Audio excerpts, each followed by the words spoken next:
Welcome, listeners. I am so excited today. I have Ilyssa Panitz, and I'm kind of starstruck because she is not only like a wealth of information in the divorce world, but I feel like you're kind of a big deal.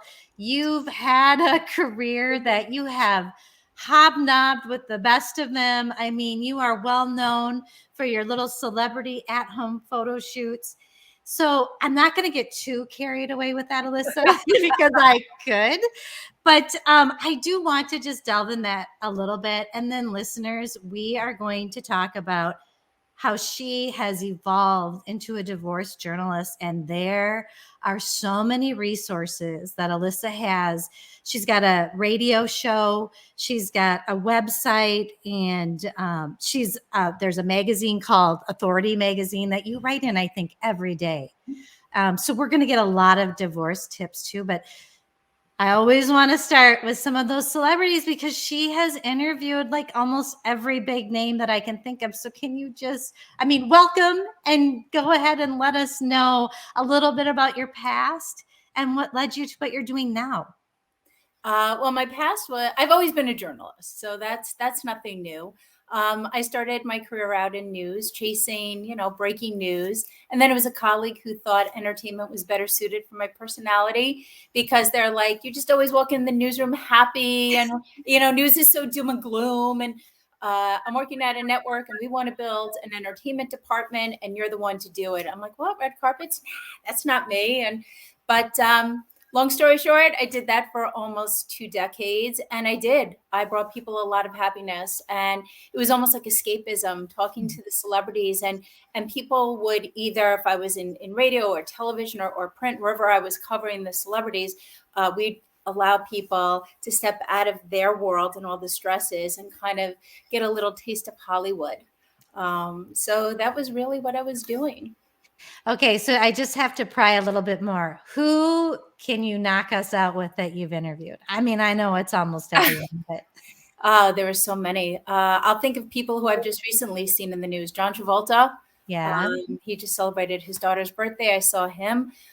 Jane Fonda, because I just saw about the end of her series with Lily Tomlin. Interviewed her. The Grammys were just done. So when I think music, I think people like Usher and Bon Jovi, Bruce Springsteen, just a lot of people. If there was ever a red carpet, if there was ever a big premiere, it's where I was. Or in their Amazing. Okay, so you have this sounds glamorous to me. I'm sure it was a lot of work. Tell me, what made you switch the topic of your journalism career? Well, being a journalist is one of the greatest jobs, I think, and I just love it.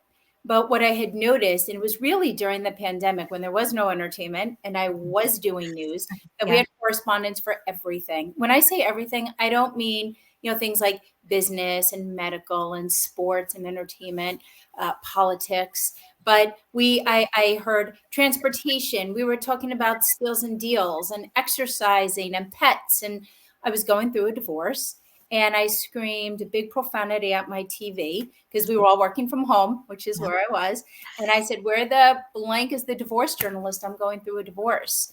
Journalists are providers of information, and nobody was providing me information that I needed to know.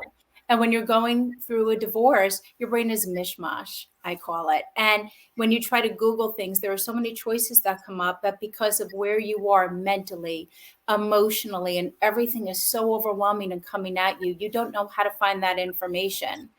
And then I was between jobs. And so, again, just came to me actually through an interview that I did with Marie Osmond back in 2017. And I asked her, you have been through so much in your life, and yet you walk into a room and you light it up brighter than the Empire State Building. And her words, what she said to me in that very interview, woke me up out of a dead sleep. And she said, Ilyssa, life's not meant to be fair, but it's what you do with it that makes you who you are. And I turned on the TV, and because there's always news. And I realized that's who I am. I'm a divorce journalist. So many people, such as myself, are going through this, but they don't have anybody out there to explain it. And so what I try to do is I try to take the subject of divorce and I smash it on the floor and I break it up into a million different pieces, and it's scattered all over the place like the way I think. And every piece is a story, it's an angle, and it's something we're going to discuss to help you untangle this web. And I call the subject of divorce a very twisted web. People don't really understand it. So they're confused, they get bitter, they get angry, they get frustrated. I want to take that and I want to try as best as I can through every column or every episode, help you understand it in the best way possible. You know, we're journalists. We talk to an everybody audience, and that's really who I address every single column and every single episode to, so you can understand. And the platform that I've built is to survive and thrive from this very difficult situation. You know, and as I listen to you, and you're kind of new to me, but from this day forward, every client that I come in contact with, you will be the first step. And I'm not kidding, because as a divorce mediator, part of that process is, and I can give people, the steps to the mediation process. I can give them a little bit of information, but if they can be educated, I find that that is the first step to just a little glint of peace for these people going through it. And, like you were saying, you were kind of lost in a sea when you were starting your divorce during the, pandemic. So, and I love that you took something horribly difficult that you went through and you have made, maybe thanks to Marie Osmond, you've done something amazing though to help people through this difficult time. So would you mind just answering a couple questions, because you write about this every day. And yeah, and so I do have some things written down that I think would just be kind of general questions that maybe people would ask you. But what are some of the biggest mistakes people need to avoid making, and why, when they're going through this process? And I'm going to take notes. Well, I think one of the biggest mistakes people make, and I made it myself, so that's why I preach it, that's why I write about it, is you have to do your homework. And what do I mean by that? So, people sometimes just act on emotion. My husband did this, my wife did this, I want a divorce. And I write about this in today's column. One of the first things I did was I went to just any lawyer. It turned out it was the wrong lawyer. And the only thing they wanted to know was about the money. And I'm like, wait, what? Like, what are you talking about? I'm crying. I'm talking about the circumstances. And they started asking me a lot of questions because they took out this big stack of papers called the statement of net worth. And, and I got bitter, and I'm like pouring my heart out to them about the circumstances, and they're focused on the money. And somebody said, this is what it all boils down to. You have to think of this as dissolving a business. I thought it was so cold. I thought it was so, oh my God, I can't believe they're doing this to me. And yet, fast forward all these years later, oh, I totally get it, why they did this. Yeah. Because in a divorce, it's going to boil down to two things, custody and visitation if you have children that are minors, and the money, the money, the money. So somebody such as you, somebody such as a lawyer, they have to know when they sit down with the other side, what are we talking about? What are we fighting for? What are we compromising on? What are we asking for each person? And if you don't know, how can you take that step? So it's so important that people take the time and they learn about what they have, what they owe, what they have together, what they have separate, and and then make lists of everything. And you can do that very simply: checking the mail, looking into your phone log to see maybe somebody from a company called, looking for your spouse about your accounts, talking to a financial planner, a CDFA, which is a certified divorce financial analyst, an accountant, somebody who can help you if you have not been the one in charge of the bills, in charge of the finances. Say, okay, help me find them. They know all the right questions to help you track this down. So when you sit down with somebody such as yourself or an attorney, you have all this information. You can just springboard forward and start taking these steps necessary, because that's really what it all comes down to. And people, I didn't know that. I didn't. Right. And And it cost me so much time and money and frustration and probably a few gray hairs to figure out. But this is why I tell people you need to pay attention and you need to do your homework before you take step one. yep. And that, oh, you're just singing to the choir, because that, and I think that's the little attorney in me, you know, when you're saying, because I am an attorney turned Right. mediator. So I've got that background. And, you know, when you said it's a business, I'm like, yeah, that does sound cold. And I like to deal with both the emotional piece of it, but to also, I have my clients do a full, you know, they get all their assets written down before we even have the first session. Mm-hmm. And they do budgets and they do guesswork on what they think their budget's going to be, because just to get clear on, what do I need to survive? What Yes. can this person afford for me to, you know, it's just Right. such a balancing act. And you said something else too about kind of knowing what you want, knowing, like when you do mediations, it's kind of like, what are you willing to compromise on and what are you not?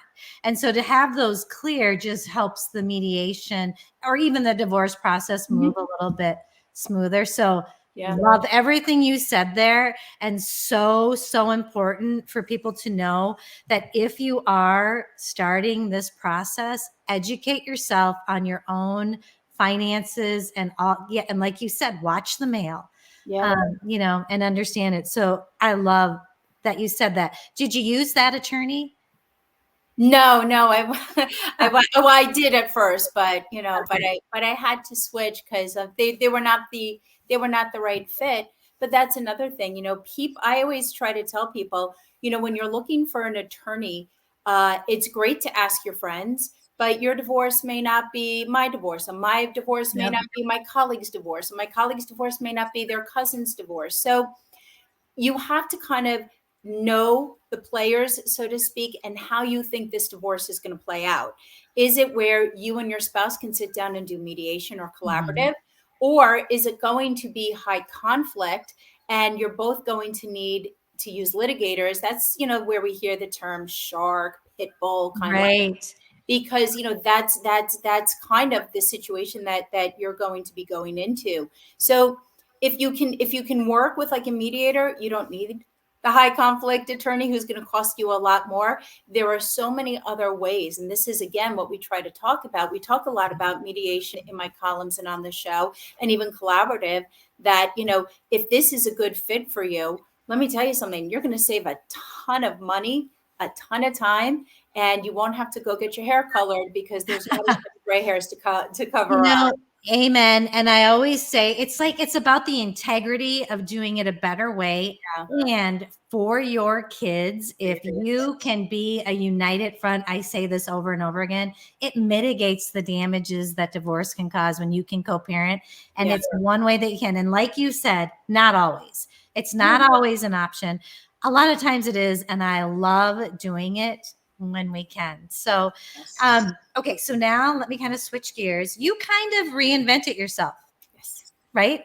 I Can you did. talk about that and maybe share how people can do that Oh through? my God. If you love a challenge, and I thrive on a challenge, hence why I'm a journalist, Yeah. but it can be fun. You know, it is a lot of fun. And reinvention is and can be so many different things. So it can be changing a hairstyle, changing the wardrobe, changing career, like I did. And for me, I saw a need and I saw a void. And my industry, I couldn't believe they overlooked the subject of divorce. In the industry, we call it a beat. But I know so many people who decided to change things up. My spouse didn't like it when I had my hair long. Now I can wear it long. And sometimes people feel younger. And sometimes people change up a career. You know, they decide this was something I always wanted to do, and now I can. People have reinvented themselves by taking up hobbies, and sometimes it takes them in a whole new direction, with who they really always wanted to be, and maybe they just couldn't. With me, it was so out of the box. When I called a friend of mine about launching the column, And I said, listen, I'm in between jobs. Can I write for you? And they were just like, sure, we can use some celebrity. The first words out of my mouth, and it was the first time I even uttered them, was, I'm a divorce journalist. And they were like, well, what's that? I go, that's my point. And it became a real labor of love. And so it was getting on emails, going into my networking groups and saying, I'm a divorce journalist, meaning I'm covering anything and everything divorce. If you have ideas for the column, let me know. And and the column, since I launched it back in September of 2020, has evolved. It's taken a whole world onto its own. It's led to so many things, including this radio show. And and again, we just started talking about anything and everything divorce. So maybe it was something I went through. Maybe I'm out with some friends and it's something somebody went to. I mean, we don't use names, but we use situations. And then we go look for experts who can talk about those situations. Right. I went back to celebrity and I just started pulling things out of the news. Kelly Clarkson, who I love, Kim Kardashian. There was a famous divorce on the show Selling Sunset. And, we took what we would see on the news and we would use those to talk about situations. And it brought into things such as same-sex divorce. Jesse Williams, best known on Grey's Anatomy, wants to change up and modify his child support because he's now on Broadway and not making the same income as he once did when he was on the ABC series. We talk about that. So, we can't talk about people's specific cases because we can't do that. But what we can do is talk about these situations and then ask attorneys or mediators or therapists or financial people or whomever we're talking about, how do you, one, prove this to the court? How do you get it granted? What are things people need to know? How long do these decisions take? Because, whether it's happening to a celebrity or it's happening to you, to me, it's happening to people all over the country. So we are taking, anything and everything that can happen with divorce, and we are getting experts all over the country to talk about them, again, to help people survive and thrive. And if this is going to happen to you, you have a little bit more of an understanding of, of what it is that you are facing. Mm-hmm. I love hearing this in such a positive light. Now, I'm sure your divorce wasn't always positive and wasn't always easy, but look at what you've done and that reinvention and how fun that it can be something as simple as changing your hair or learning what you love. So that hit me, and I love to hear that. And now, kind of as we, close out this show, I'm just curious if you can give me your top 3 takeaways from divorce and how it changed you for the better. I mean, I think we've kind of heard a little bit, but what did it? Well, I definitely like who I've become. I didn't really like who I was for a lot of years. And so I found my happiness, or as my mom says, I found my spunk. Now, it didn't mean there weren't a lot of tears. And when I say tears, I mean like I could fill up a dam and then some with how many and the hurt that I went through, and I'm sure other people experienced. But all of a sudden, I really started to figure out who I was, and I started liking who I was. mm-hmm. I love that I was in a position now to help other people. And my mom has this motto, 24 hours to mourn and do something. And she's always about giving back. And I feel that has been so important with the feedback that we get from the show and the column. And I feel like I've become fun again. And I feel like there's a little pep in my step. It doesn't mean you don't face your challenges. It doesn't mean you don't have your bad days. But I wake up every day. And I wake up every day and I listen sometimes, to music. So I'll have my phone and I have my earpods on, and I'll be cleaning up after everybody, or I'll be making dinner or lunches, and I'm just blasting music. And my own children will catch me dancing in the kitchen. And I didn't do that in a long time. And like I said, I started something, and a term that kids used to always use in preschool is they loved being the line leader. And I feel I'm being the line leader on this, and that I'm in a position as a journalist to have a very big voice and to help a lot of people. And I know what these people are going through. And when we used to do Clubhouse, when it was very big during the pandemic, I used to get so many people talking about how broken they felt. And, oh my God, how am I going to pick up the pieces? And I'm like, you're not. You're going to leave them on the floor. They're there for a reason. Because underneath, I said, like trees that bloom is a new you that's waiting to bloom. And I said, and I can talk about that from experience. And I met new people along the way. I got to meet experts along the way. And, and I gained an education that I would have never gained anywhere else, and sharing it. And so it has brought together so many people for me in a way I never even imagined. And I'm so excited to continue to grow it and to continue to help people, because this is such a difficult time. And people like you are seeing some of the best people at their worst. But I'm here to tell people you will survive and thrive, and you will smile again and see the sunshine. And I'm like your ways. I'm going to help you get there. And no matter what, we're going to navigate it for you. And we're going to get you to your destination, which again is survive and thrive. I say those words. If you listen to my show or read my column, they are always the two words I use over and over, pretty much in every post, because that's what people need to remember going through this transition. And so many people I know who've gone through divorce talk about all the benefits on the other side. For me, it was a new career. People have gotten and remarried, people that were better, for them. I always say it's not a broken home.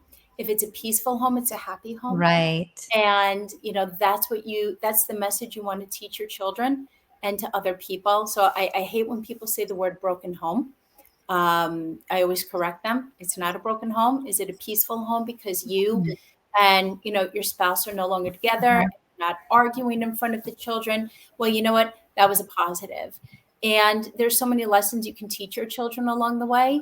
And, again, we just watched the Grammys last night. When was it? Sunday night, the week before the Oscars. And how many people stand up there and, they were raised by a single parent, mostly a mom. I'm not saying anything against the guys, but that's usually the way it plays out, or even the athletes who win the Super Bowl. And you know what? It just takes sometimes one strong role model for kids to, again, survive and thrive and be great successes. And they absolutely can. And Ilyssa, I so appreciate you sharing with the listeners that even though it's hard, and I have seen this over and over again with my guests and people I know, you do get through it. And everybody seems to look back and just be so grateful for the change. And I got to say, I can't imagine you not being fun, but and I'll say, I write, it's funny. Some people say in your columns, you always compare a lot to entertainment, or you take quotes from entertainment. I said, well, that's really what I did. But there's a reason why I do that. And, and if you really listen to, a lot of the movies or TV shows, or even the music, there's so many powerful messages in there. So somebody once asked me if I had a song, because I listen to music a lot, what my mantra is. And I said, Kelly Clarkson's Stronger. I play it a minimum, true story, 3 times a day. 3 times a day, I play this song. It is my everything. I try to find sometimes silly TV to watch, and sometimes I'll be like, oh my God, yeah, that's so true. Okay, we can make that into a column, and find things that people can relate to and springboard, those things off of. And is every day great? No. I just talked about in my most recent show how I was completely unglued on the floor in a ball, hysterical crying. And, and I couldn't even eat. There were days I couldn't even eat. And yet you had to rally because I was running a magazine, I had children, and, you got to pull it together. And my dad said, everything happens for a reason, sweetie. And it took a couple years. But one day he called me after the show went on the air, and, the columns were doing well. And he goes, just remember, everything happens for a reason. I'm like, what is he talking about? Wait, I don't understand. And he reminded me of all those days. But if everything did not happen the way that it did, I probably wouldn't be doing the work that I'm doing now. And it's true. And I tell people, I don't have answers for why your situation is happening the way that it is, Mhm. but there's a reason for it. And it may take a little time to figure that out. But in the meantime, I'm here to educate you, because when I educate you, I can empower you. When I Mhm. empower you, I build your confidence. And if I build your confidence, you're going to survive and thrive. And you may meet somebody who's better for you. You may get yourself out of a bad place and put yourself in a very good place. And, and the one thing that I just tell people is just be the best person to yourself, and most importantly to your children. Mhm. Sometimes a lot of kids say their parents were better off divorced. Yeah. They like their parents better because their parents went and they found things that were better for them. And a happy parent is the best gift you can give your kids. Amen. Amen. Ilyssa, if our listeners want to find you, I will have it in the show notes. But if you want to just, I know you're on Instagram but go, why don't you let people know where they could find you? Oh, find me well, I'm all over social media. Yeah. On Instagram, it's just my name at Ilyssa Panitz. I have a website, again, just my name. Yep. And people ask me, why do you use your name as opposed not to the divorce report? I go, because, I like simplicity. And if everybody's reading your byline and everybody like listens to the show and sees your name, that's how they can find me. Make it easy. Divorce is so Yeah. complicated. Let me take something out of it I and love just it. make it easy. So, it's Twitter, it's Instagram, LinkedIn. There's a website. You can find me there too. It's all very easy, very simple. Our show is on the air every Saturday. We repeat the episode on Sundays, and then the next day we go right into all over the podcast. So if people miss the broadcasts on the radio, they can catch it at least on the podcast. And I love it when people send feedback, thoughts, suggestions. They love this expert. Can we make an introduction? That's what it is. A lot of in the columns we link to everybody, so you don't have to like go Google and sift through so many different choices where it can be overwhelming. I get it where you are. And I was that person. I made so many mistakes, which cost me so much money and time. And that's why I do all the work for everybody. So you can get in, get out, get on with your life. And again, I say these words over and over: survive and thrive. Yep. Ilyssa, thank you so much for being here. And from the bottom of my heart, thank you for what you're doing. Thank you for listening to that little nudge and changing your career, because people need it and they need you. So listeners, go find Ilyssa. Thank you. No, thank you. I'm honored to be here.